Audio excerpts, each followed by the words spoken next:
Hey, everybody. I am Dr. Andy Roark, and this is the Uncharted Podcast. Guys, I have a question today in the mailbag that we have gotten a million times. How do I go and get CE and then convince the practice to let me do anything with it?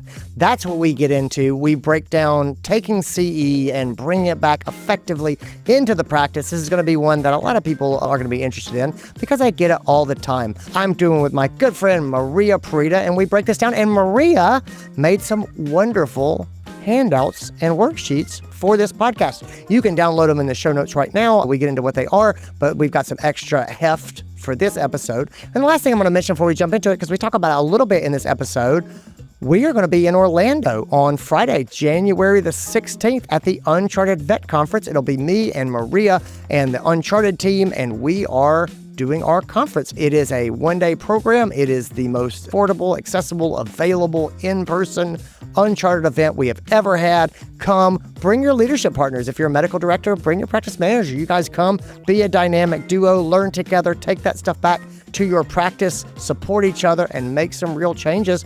We'd love to have you there. Practice owners, bring your practice managers, bring your lead technicians, your front desk superstars who are taking on a management role. Bring them together. Let's learn together. Let's get the philosophy right. Let's get the values right. Let's come up with a shared vision and mission. Guys, that's what we do in Uncharted, and it is so, so powerful and valuable, and it's just so energizing and re-engaging and stuff. Anyway, I don't know that there'll ever be another opportunity like this to get in with us, get this crash course, and then have 5 days at VMX if you want afterwards. And your friends will all be there because you just met them at the Uncharted conference, and they're amazing. And now you've got your network growing and blowing up, and you're making those relationships. Anyway, I'm going to stop talking. I just get carried away. It's going to be fantastic. I'd love to see you there. Guys, let's get into this episode. And now, the Uncharted Podcast. And we are back. It's me, Dr. Andy Roark, and the one and only Maria Pirita. How are you, my friend? Hello, Andy. I'm doing great. How are you doing? I'm doing fantastic. It's been a busy couple of weeks and months. It has been busy. I feel like the world's good right now. At least inside my house. Inside my house, the world's good. I feel like we have settled into pace for the school year. The leaves have changed and they're beautiful right now, and they're falling as we're recording, and that makes me happy. We've got pumpkins, not on the vine, but we're recording this right before Halloween, and the pumpkins have been carved, and it's good family time. And your favorite holiday's coming up, right? Thanksgiving? Mine is Thanksgiving. Yeah. Yes. Yours is your favorite holiday. I know your favorite holiday is Christmas. Yes. But aside from Christmas, you're a Dia de los Muertos girl. Yes. Right? Oh, yes. Aside from... Tell me about that. I've been thinking about trying to bring that into the workhouse. I'm not kidding. Oh, it is such a beautiful tradition, honestly. So Dia de los Muertos, it's basically where we honor the family members that have passed already. And so we put up their pictures with their favorite food and a candle.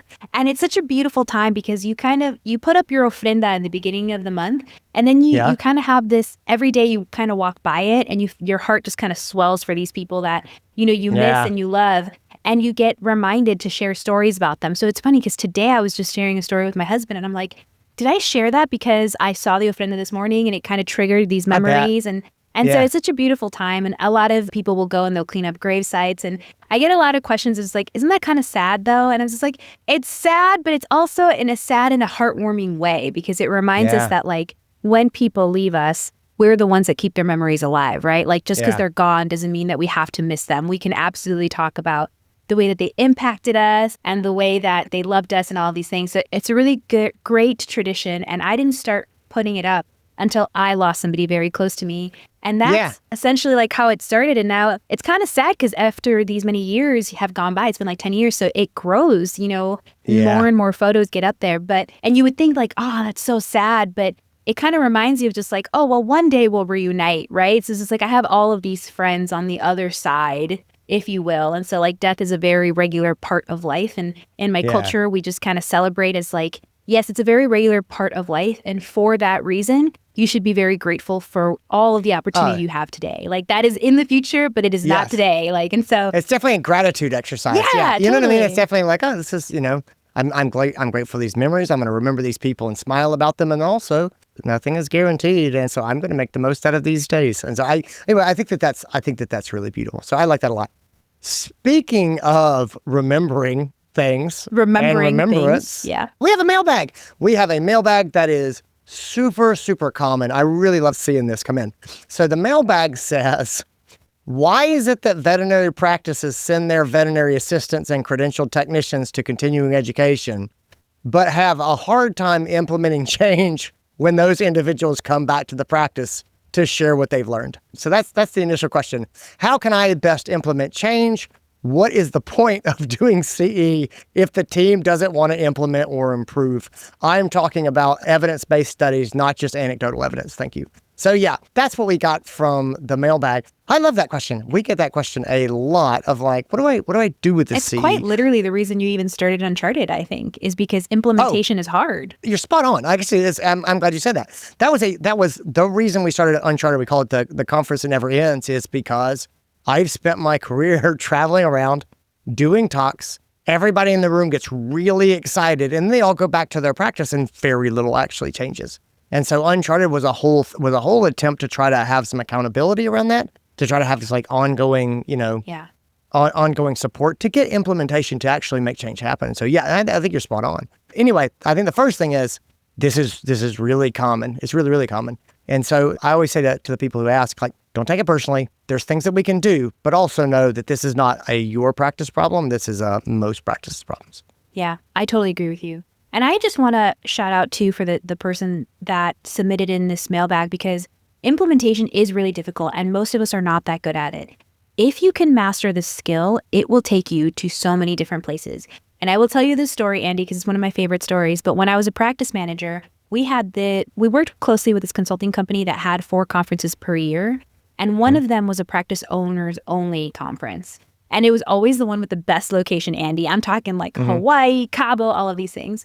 And so at one of the conferences, they were promoting that one, obviously. And so at some point, one of the conference organizers came up to my practice owner and she was like, hey, are you coming to practice owners? And my practice owner was just like, can Maria come? And they were like, no, it's not for practice managers, it's practice owners only. And then he was just like, well, then I'm not coming because it'll be a waste of my money. And she was like, what? And then she's like, yeah, like, every time I come to these conferences by myself, I learn and it's great, but I don't implement anything. Like, it's just a bunch of notes. Maria's my implementer. So if she's not there, it's just going to be a waste of money. And in that moment, Andy, I felt so powerful. I was like, yes, you're right. You do need me for implementation. Let's do this. And anyway, long story short, they were like, well, we'll talk about it and we'll see. And they actually did allow for me to go. And there was this running joke from then on that my practice owner owned the practice, but Maria, she owns the practice, like, so it was really, really funny that it kind of worked out that well. But the reason I tell that story is obviously because it is a very hard thing to implement. But when you can master this skill, like, people notice, and it's a very valuable skill that will take you very many places. Maybe not specifically like to Cabo, like it did for me in that example, but totally it's something that like, it's not something that everybody can do. So if you can master this skill, it will definitely help you grow as a practice leader, but also in your veterinary practice. And so I love that you're even asking the question is, I guess, what I'm getting at. I love it. So a headspace for this, there's a couple things I always want to sort of call out. So the first thing is some empathy.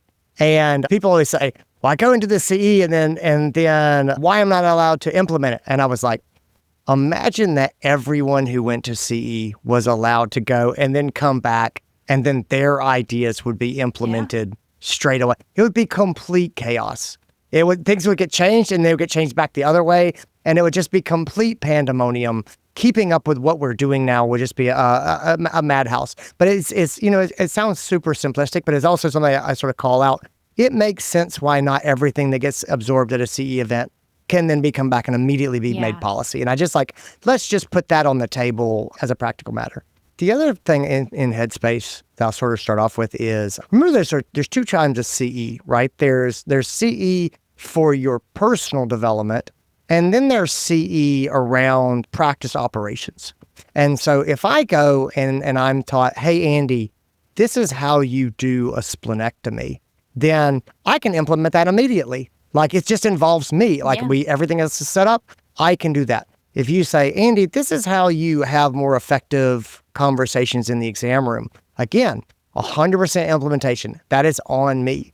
And so there is real benefit to selecting CE that targets things that you are going to be able to implement. And so I think that that's kind of part of a mature strategy as a learner, is to say, well, there's 3 things I could go and take in, right? There's 3 types of education. One of them I know that I can just do. Like, this is going to be something that's going to be 100% in my control. The other 2 are going to involve changing the workflows of our practice. I'd say, well, I'm not telling you what to go to, but I'm telling you one of them, you have a much higher chance of implementation. And so you should factor that in. But it's about being selective about what you take in, and then recognize, what do you think you're going to have the best chance of implementing, and then making selections based on that. Yeah.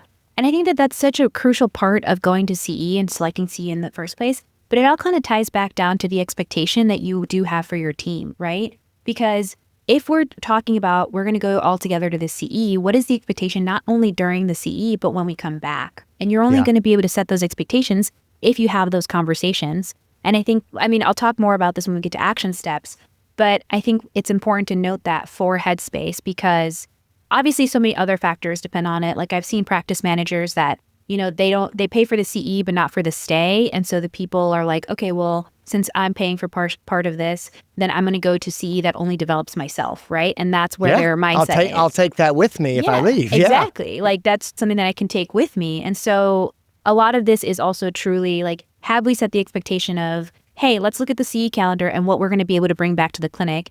And so that way, when we come back, we can actually implement those things. And then also setting the expectation of like what happens during the CE. Because I've also seen a lot of practice managers that get mad when they have the CE event and then they never see their people at actual like lectures, but they're going to all like the fun events. And they're like, okay, well, we need to reset expectations here, because this isn't just a fun event for you guys. Like, I want you to have fun, but I do also want us to learn and grow and actually apply the things that we learn. And in order to do that, we need to have that expectation right up front from the beginning. Yeah.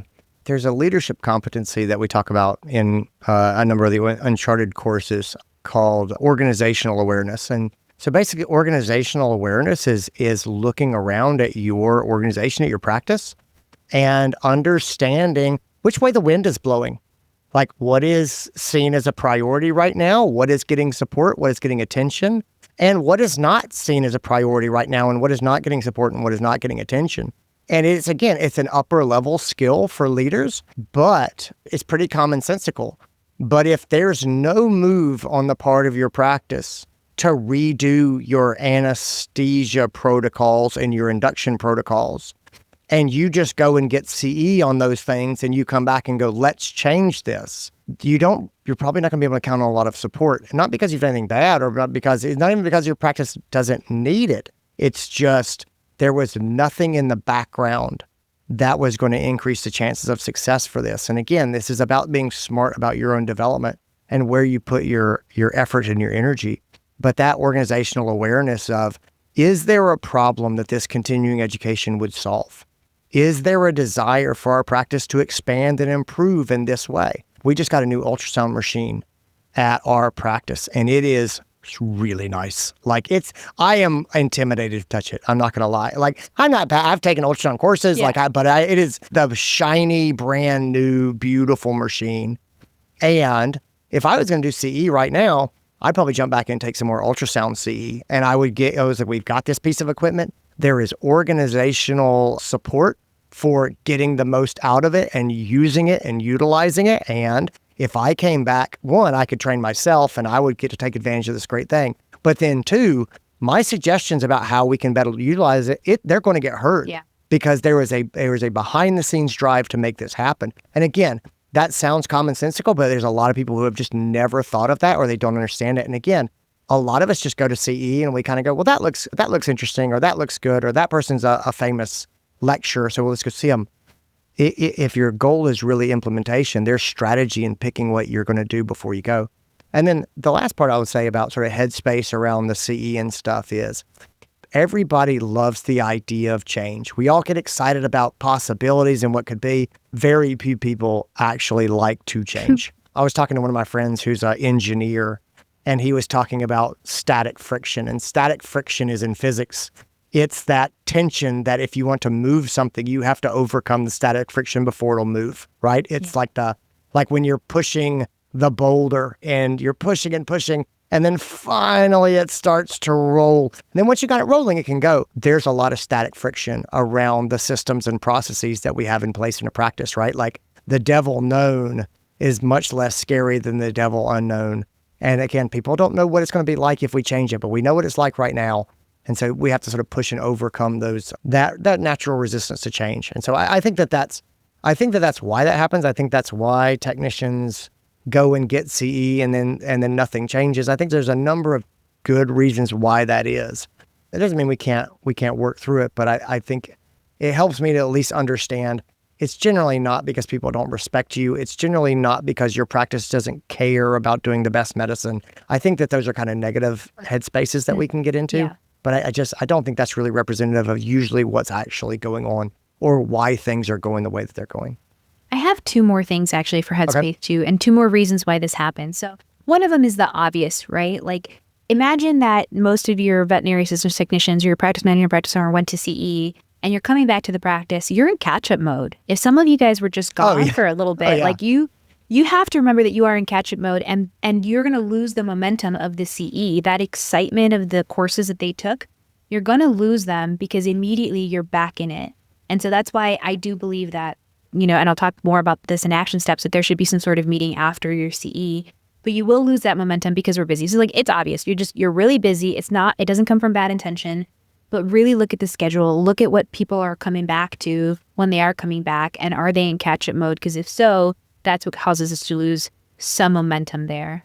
And then the other one that I had for Headspace is a lot of times too, and I'm guilty of doing this myself too, but people will tend to, if they don't feel like they have the autonomy or the title, the permission, right? If you have a culture where the permission doesn't feel like it's there for them to just go ahead and implement those things, it is harder. And sometimes they look at the practice manager as, well, we thought you were going to do it. We thought you were going to implement these things because, that's more of your role. And so oftentimes it does require us as leaders to look at our team and be like, okay, I would like to implement, like, what do you guys want to implement? And who wants to take charge on one of these things? Also knowing we can't implement everything all at once. We have quite literally had Uncharted members come back from the conference saying that their team told them they're not allowed to go to Uncharted anymore because they tried to change too much all at once. And so at the end of the day, implementation is change, like you said. There's change management that goes along with it. But we can oftentimes make the mistake of trying to change a lot of things all at once, which is going to give your team whiplash, essentially. Like it's a very hard thing to do. And so there is some prioritization that kind of takes place here. And I'll talk a little bit more in action steps about how we do that. But I wanted to make sure we touch on those things because obviously the busyness is the obvious one, but what do we do about it? And then the other one is a little bit more covert. Like you don't tend to see when people don't feel comfortable enough to implement that change, but it does require us digging and talking about things in order to kind of find out. I want to tag on to that. I think you're spot on. There's some of that is just about the way that inspiration works too. Yeah. Where we get inspired for about, 5 days. And then, we just kind of get back into the grind and we kind of let things go. And so I think that there's a short-term burst where we really have the willpower to do things. And then that falls off fairly quickly. And it's almost always before we overcome that static friction and actually get change going. So I think that you're spot on about the busyness of returning to work. We come back and we're buried. I think you're right on. Let's take a break and we'll come back and we'll get into some action steps about actually making the most out of CE. Yeah, sounds good. All right, let's start talking about our action steps here. You mentioned earlier on that that there are steps we take before we go to CE or pick CE out. Let's start with that. Yeah. So it doesn't even have to be some like long drawn out meeting, but even 15 to 20 minute meeting before you even go to the CE, get the team together that's going to go to the CE and ask them some crucial questions. Hey, what do you hope to get out of CE? What do you hope to learn and bring back to the clinic? Which lectures tie to our clinic values? Which lectures would help us grow what we care about as a team? And I actually, Andy, I was so inspired by this entire podcast, mailbag, that I created a downloadable facilitator guide for having this kind of meeting. And so having this kind of meeting and the post meeting. So how do you kind of have this meeting before you go to CE, and how do you have this meeting after CE? And we'll talk a little bit more about that, but if you guys want that, if you're like, hey, I know VMX is coming up, Uncharted is coming up in January. Yeah, the Uncharted conference, January the 16th. Exactly. And so if you want to kind of make sure that you implement all of those goodies that you learn, try downloading that facilitator guide right now because it's going to help you for that. But essentially, that's as simple as it is. It's, hey, can we take a look at the CE together? Let's look at what work is going to be there. And let's make an action plan. Because the other thing is, your team is going to all want to go to the same CE, which is good. I love sending at least 2 people to the same lecture, but not the whole team, everyone at the same one, because we don't all need to, like, if there are multiple lectures that apply to what we want to learn, can we divide and conquer? But do have more than one person, just because the accountability buddies really do help each other then later on for that piece. But that's all I'm talking about is, can you meet together before you CE for a quick 15-minute meeting, 20 minutes, and just look at it together and tie back the lectures to what you want to work on in the practice and what your values are. And I think that can be impactful in just setting that expectation of, hey, whatever you learn, we're going to implement. And so think about that. Yeah, 100%. I think clear expectations is absolutely fan-freaking-tastic. I like that a lot. Let's say that you're not the boss, but you're going to CE and you want to be able to implement what you learn because you see opportunities, right? I think expectation setting is the same. I really like the idea of having the conversation with the manager, with the practice owner, or with the medical director and saying, hey, I'm going to do this CE. I'm really into it. Would you be okay with me coming back and talking about what I learned, what I did? Is there something that we can do to try to capture these learnings or make sure that we start to work with them in our team? What do you think? And then you're asking them before you go, you're offering to can I lead a discussion on this? Can I do a quick overview or summary of what I learned? Would you be open to that? And there's 2 reasons for this. And so the first is, if you want to make changes in the practice, you're going to have to educate other people about why this change is important. They have to be able to feel like they're informed or they can understand what this is that you're talking about. But the other thing is, when upper management, when practice leadership, when they see you teaching, it helps them understand that you know what you're talking about. Yes. Because you come back and you're like, look, I got it. I know this stuff, but they don't know that you know it. And they're also, talk is cheap. And a lot of people say, I want to do this. And then they don't really want to do it. Or they go, I want to do this. And you say, great, let's do it. And they're like, when are you going to make time for me to do this? And then it becomes this commitment on their part. I think not that that's bad, but it is oftentimes how people think. And so going and trying to talk a little bit before you go and say, I'm serious about this. Would you be open to me doing something like this when I came back? What could that look like? That can also start laying the groundwork for letting you do it, which again, it showcases your skills. It lets the doctors know that you're competent. It shows a desire for you to be in a leadership role and capacity, which is great. It also sets the expectation ahead of time that when you get back, this is going to be a thing that we do. So it's not a new idea when you return and go, let's go. And everyone's like, we didn't even heard about this before. Oh, that's so great. I love all of that. And I think it's also important one of the things that we often don't do is talk about the behavior that's expected during the CE. But remember that for a lot of adults, it's been a while since they've gone to class, right? And so CE and workshops, a lot of this is class. So sometimes they do just need a reminder even and how to take their notes. I have a friend, Logan at Rose Rock Vet. Shout out to you, my friend. But I have a friend one time that asked me straight up, because obviously this running joke about Maria's now the implementer at this practice, and that's why she got to go. So she went and reached out to me one time. She was like, how do you make sure you implement all the things that you learn here? Because I always come back and I don't even know where to start. And I told her, I have a very simple system, and I don't know if it helps for you, but every time there's an action step that for me, I put a star right next to it. And so when going back to my practice, rather than getting overwhelmed, I look for the first star. And I'm like, all right, that's the first thing that I wanted to do. And then I work on that project only. And then I'm like, all right, great. Now that I finished that, let me pull up my notes. What's the second star, right? And so some people can even prioritize this even further. But even something as little as being able to put your markers on what is going to be your priority while you're at CE helps you so that when you come back. And so teams don't naturally know how to do this. And so if we can talk to them about, hey, while at CE, here's your beautiful notebook. I want you to pick 3 things that you're going to want to implement when you come back, put stars next to those things, and that way we can talk about it and we can create a plan when we get here. But it's setting that expectation about how to take all of that good, great information that you're going to be learning at the CE And while you're in the moment, kind of start visualizing how you're going to implement it in your practice. Yeah, I think that's right.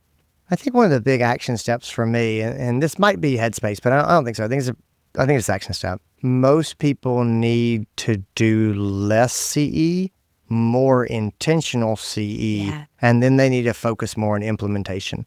And so I think that CE is fun. Like I love CE. I love that people love CE. You know, I love that people come to Uncharted. I love that people listen to the podcasts, and like learning is a wonderful, wonderful thing. And so I'm not telling people to learn less. I do think that most people are better off being intentional about what do they want to actually improve. If we're talking about improvements at the practice, what do we want to improve in the practice, really? And what are we willing to work on?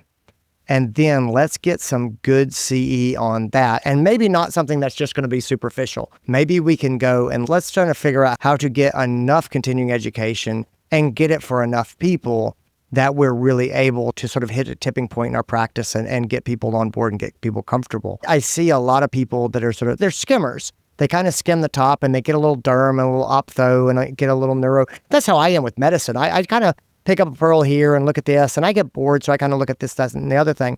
However, when it's time to update our anesthesia or analgesia protocols, I'm not going to do a 50-minute webinar. Let's get into this and let's really look at it as a team. And I do love a webinar, but I would like to get on it with the other doctors. Let's all take a look at kind of the same things.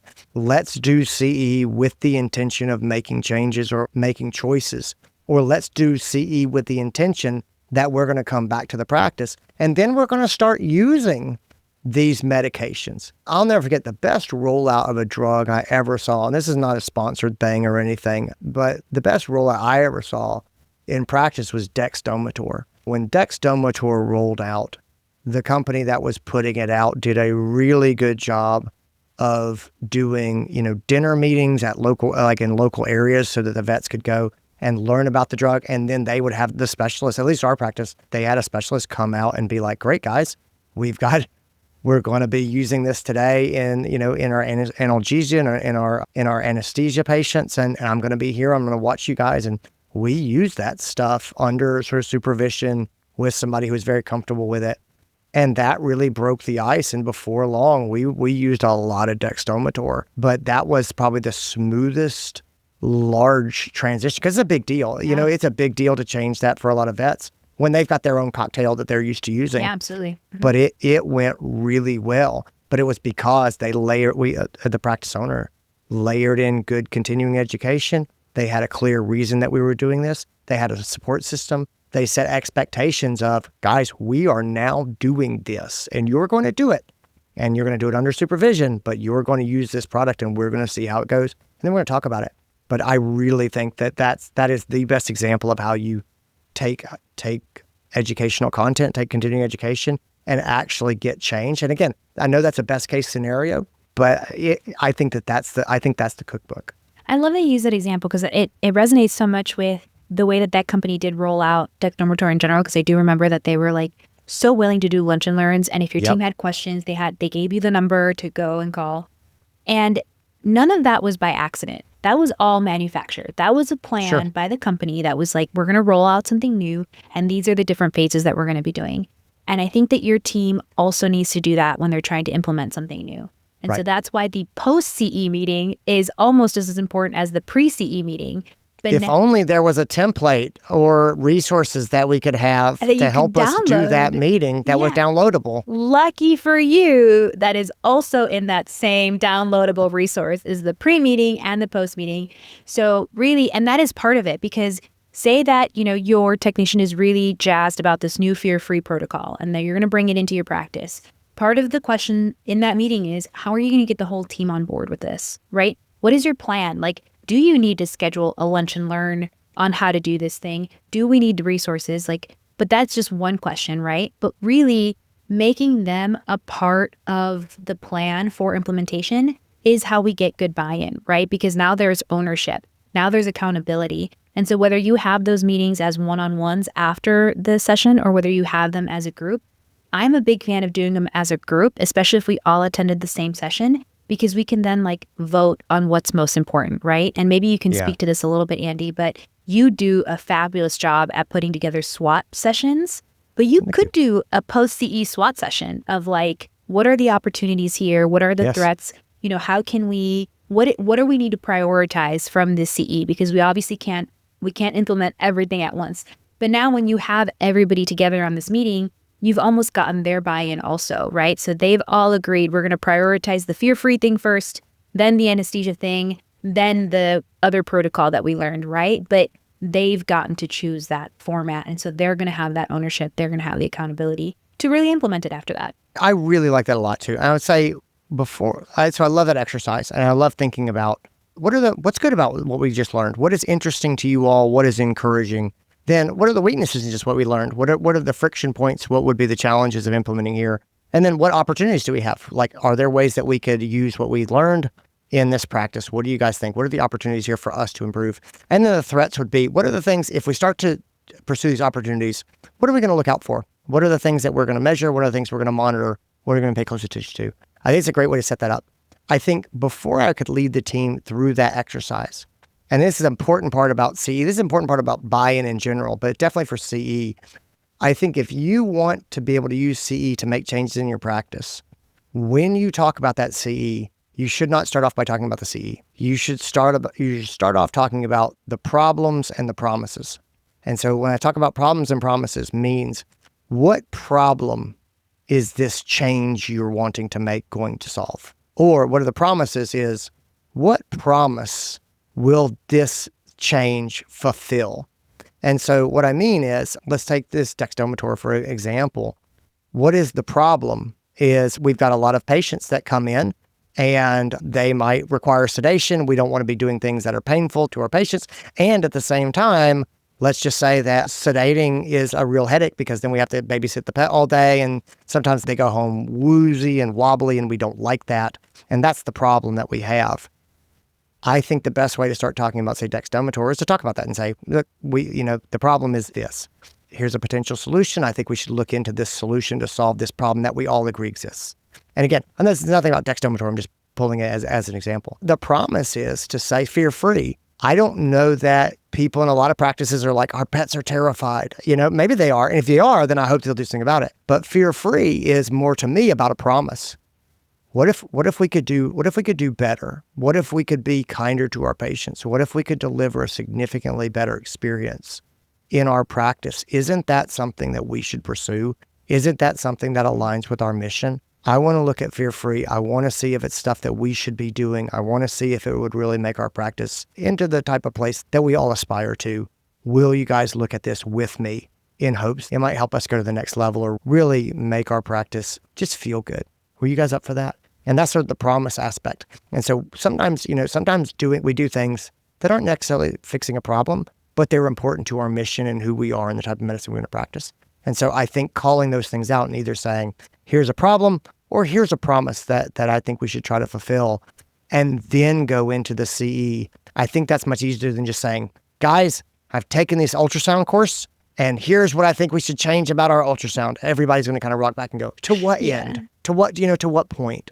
And then you have to try to convince them, but they already know that you want them to do this thing. And so their arms are probably crossed and they're not as fired up about it. And so anyway, but I would switch those things around and I would put the problems and promises up front to open the conversation, try to get the team on board. If I can call on any of the organizational forces that are happening and say, well, this is also, we have been looking for opportunities to do these things, or we have this new ultrasound machine, or whatever's going on inside the organization that I can tap to also sort of strengthen the idea that we should do that. And then go into sort of the planning and the SWOT session of how do we want to use this? What are the possibilities here? What are the opportunities? What do we want to make sure we're monitoring? What are the threats? Things like that. I think that's a fantastic approach. That is so smart, Andy. That language is incredibly smart to really bring to the team. And I will say it led me to thinking about this too, which I wanted to address. I talked in the headspace piece about how it's just busy, and like that's partially it. Is we're just come back. There's messages that we got to catch up to, and we have all these things. So the other thing is just remember that we want to support our teams in this implementation process. And so there's nothing more disheartening than being like, you're in charge of this change, but I'm not going to give you the time that you need to make this change happen. or we expect them to just go ahead and jump on the floor, be the veterinary assistants, the technicians, the receptionists.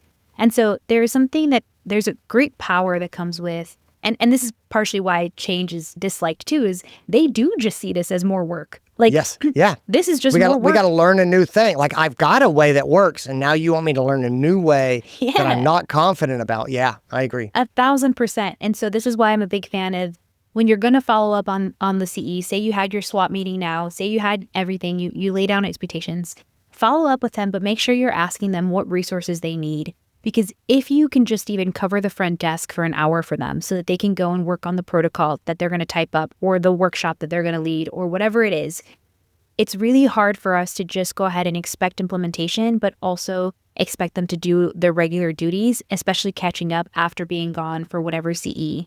So really letting them come to you about like, what do you need? Would you like for me? Let me cover the floor while you work on this project. Let me help with the appointments while you work on this project. Not only do they see that you're a part of their team, but you really are empowering them to be a leader and lead that change then, which it helps so much more for buy-in and for change management as a whole. So I think you're totally right. The last part that I would sort of throw out, if you really want to make this go, I think recruiting champions to your side is really important.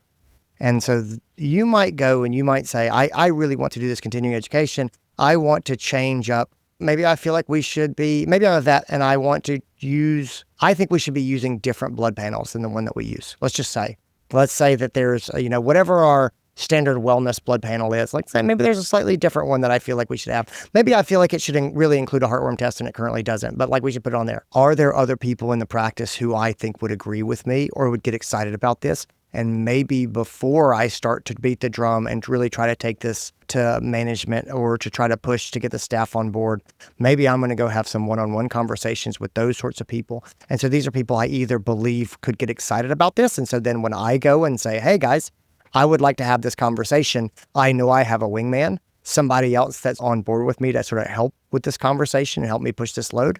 The other one would be to look around and say, who's really influential here? Who is the person that if they wanted the thing, then management would get on board?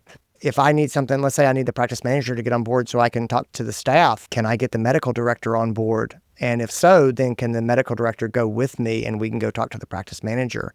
And now you see how I'm trying to sort of build a coalition. And again, some people say, well, this is playing politics. It absolutely is playing politics. It's understanding how your practice works and how decisions get made and how resources get allocated. It's playing the game. Yeah. And it is sort of that. So that would be my other thing is who are your champions? Who are your key opinion leaders? Who are the people who have influence, who are persuasive in the practice? And can I go and talk to them first? And will they help me to take this to the practice in a way that we can try to sort of implement? Yeah.